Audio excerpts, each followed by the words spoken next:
Hello students and welcome to online tutor. Online tutor में आपका स्वागत है और यदि आप मेरे चैनल में पहली बार आए हैं तो इसे सब्सक्राइब करना ना भूलें। अभी हम लोग करेंगे क्लास 10th मैथ का जो है एक्सरसाइज 11.1 का क्वेश्चन नंबर 5। और क्वेश्चन नंबर 5 में इन्होंने पूछा है, in a circle of radius 21 centimetre an arc subtend an angle of 60 degree at the centre. Okay, अभी फाइंड हमें क्या करना, हमें तीन चीजें फाइंड करनी है। सबसे पहले देख लेते हैं कि हमारे पास एक सर्कल है। ओके, और इसकी इन्होंने रेडियस जो है ना वो 21 सेंटीमीटर दे के रखी है, तो इसकी जो रेडियस है वो है 21 सेंटीमीटर। ओके, अब ये क्या बोल रहा है कि यहाँ पे ना एक आर्क है। ओके, तो ये एक मैंने आर्क बनाई, ये वाली आर्क जो येलो कलर की इन दोनों लाइनों के बीच में।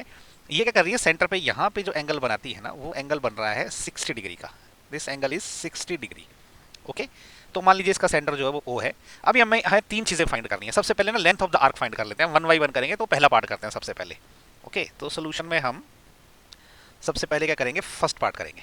तो उन्होंने बोला कि लेंथ ऑफ आर्क निकालनी है, तो हमें ना ये जो आर्क है ना ये निकालनी है। तो हमें क्या क्या दिया गया है, हमें सबसे पहले तो जो रेडियस है ना, रेडियस जो कि आर से हम डिनोट करते हैं, ये हमें दी गई है 21 सेंटीमीटर। ओके, उसके बाद जो थीटा है, एंगल थीटा जो है वो कितना दिया गया है, वो दिया गया है 60 डिग्री। ओके, तो इसका मतलब क्या हो गया कि लेंथ ऑफ आर्क क्या होती है, लेंथ ऑफ आर्क ये क्या होती है आपकी, theta upon 360 degree multiplied bye इस पूरी आर्क, इस पूरी परिधि की लेंथ क्या है, 2 पाई आर। तो ये फॉर्मूला है, theta divided by 360 degree multiplied by 2 pi R. अभी क्या ना वैल्यू सारी, जब तक पाई की वैल्यू दी नहीं है ना, तो पाई इज इक्वल टू 22/7 लेना है। ओके, तो अब देखिए थीटा की वैल्यू हमें 60 डिग्री दी है, तो हम क्या करेंगे 60 divided by 360 multiplied by 2 into 22/7 multiplied by R की वैल्यू कितनी है, 21 सेंटीमीटर। ओके, 21 सेंटीमीटर लिखने की जरूरत नहीं, बाद में देखेंगे। अभी देखो 0 से 0 कट गया, 1 से 1 कट गया, ये रह गया 6। ओके, इसको यहाँ रफ में कर लेता हूँ, नहीं तो क्या थोड़ा सा भद्दा लगता है। तो हमारे पास क्या है, 60/360 multiplied by 2 multiplied by 22/7 multiplied by 21। Okay, यहाँ करते हैं, देखो 0 से 0 कट गया, 1 6 से जो है ये कट गया, 6 रह गया, 6 6 कम 6 6 6 के 36। ओके, अभी देखो 7 से मैं जब काटूंगा तो 7 3 कितना होता है, 21। ओके, तो इससे मैं इसको काटूंगा तो ये रह जाएगा 2, क्योंकि 3 दूने 6 होता है। तो ये 2 से 2 कैंसिल हो गया, तो हमारे पास सिर्फ 22 बच गया। तो ये अल्टीमेटली कितना रहेगा, 22 सेंटीमीटर। ओके, ये जो आर्क है ना, तो इसकी लेंथ कितनी आ गई हमारी, 22 सेंटीमीटर। अभी क्या हमारे पास ये पहले का आंसर आ गया 21 सेंटीमीटर। ओके, अभी हम दूसरा करेंगे, उसके लिए मैं इसको थोड़ा सा डिलीट कर देता हूँ ताकि जगह बने। तो अभी हम सेकंड पार्ट करने वाले हैं। ओके, तो सेकंड पार्ट में क्या है, इसने बोला area of the sector formed by arc. तो जो ये आर्क है, ये येलो कलर वाली, इसने जो सेक्टर बनाया ना ये वाला, इसका एरिया निकालना है। तो इसने कौन सा सेक्टर बनाया, ये वाला सेक्टर जो रेड कलर से हाईलाइट हुआ। ओके, तो इस सेक्टर में आप ध्यान से देखिए, तो अगेन यहाँ पे थीटा कितना है, वो 60 डिग्री है, और इस सर्कल की रेडियस क्या है, आर, वो तो अगेन 21 सेंटीमीटर है। ओके, तो एरिया ऑफ द सेक्टर क्या होता है, उसका बिल्कुल सीधा फॉर्मूला है, एरिया ऑफ सेक्टर। ये फॉर्मूला क्या होता है आपका, theta divided by 360 okay multiplied by pi R square. Pi R square क्या होता है, पूरे सर्कल का एरिया होता है। पूरे सर्कल के एरिया को मैं थीटा बाय 360 से मल्टीप्लाई कर दूं तो सेक्टर का एरिया निकल जाता है। तो ये क्या होगा, अभी देखो थीटा हमें क्या 60 डिग्री दिया हुआ है, डिवाइडेड बाय 360 मल्टीप्लाइड बाय पाई की वैल्यू जब तक ना दी हो तो वो कितनी लेनी है, 22/7, और आर तो हमें पता है, तो ये क्या 21 गुणा 21 हो जाएगा। ओके, तो ये जो है ना मैं कैलकुलेशन थोड़ी रफ में कर लेता हूँ। तो हमारे पास क्या एक्सप्रेशन है, 60 multiplied by divided by 360 okay multiplied bye 22/7 multiplied by 21 multiplied by 21। 0 से 0 कट गया, 6 कम 6 6 6 के 36। ओके, अभी एक 7 से जो है 21 कट जाएगा, 3 रह गया। अब इस 3 से मैंने अगर 6 को काटा तो 3 दूने 6 होता है। अभी 2 से मैं इसको काटूंगा तो ये 11 रह जाएगा, तो 11 गुणा 21 रह गया। तो ये क्या रह गया, टोटल 11 मल्टीप्लाइड बाय 21। तो ये कितना होता है, 11 मल्टीप्लाइड बाय 21 कितना होता है, 21 मल्टीप्लाइड बाय 11 अगर मैं करूँ तो ये हो जाता है 21 और अगेन से 1 2, तो हो जाएगा 1 3 और 2, ये हो गया 231, और इसके यूनिट क्या रहेंगे, सेंटीमीटर स्क्वायर। ओके, तो ये जो सेक्टर का एरिया कितना निकल गया, 231 सेंटीमीटर स्क्वायर। ओके, तो इसको यहाँ पे आप लिख लीजिए क्योंकि ये थर्ड क्वेश्चन में यूज होगा, ये है 231 सेंटीमीटर स्क्वायर। ठीक है, तो ये आंसर है हमारा सेकंड पार्ट का। अभी थर्ड पार्ट करना, उससे पहले मैं क्या करूंगा, इसको इरेज कर दूंगा ताकि हमारे पास थोड़ी सी जगह बन जाए।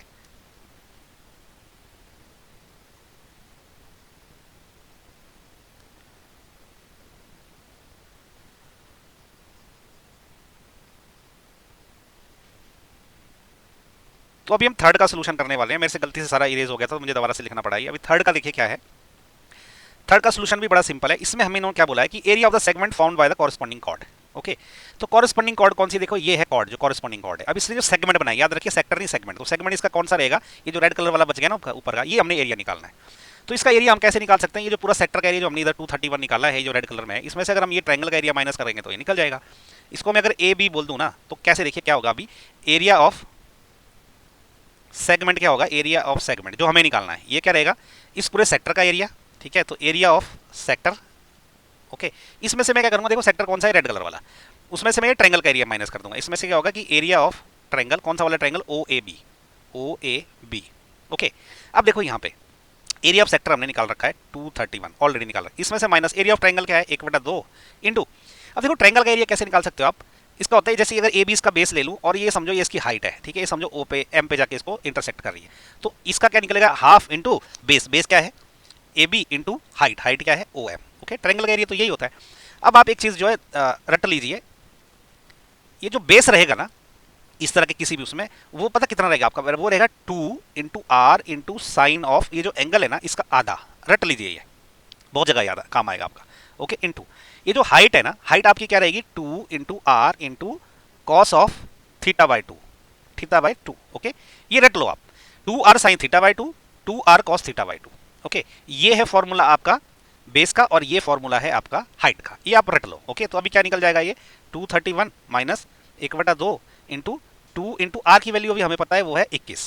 ओके, मल्टीप्लाई बाय थीटा कितना 60 है, तो थीटा बाई चूंकि 30 हो जाएगा, तो ये हो जाएगा sine of 30 degree multiplied by 2 into 21 into cos of 30 degree. Okay, तो देखो हमारे पास सब है, लेकिन हमें साइन 30 डिग्री कॉस 30 डिग्री की वैल्यू पता नहीं है। इसको याद रखने का तरीका बताता हूँ आपको।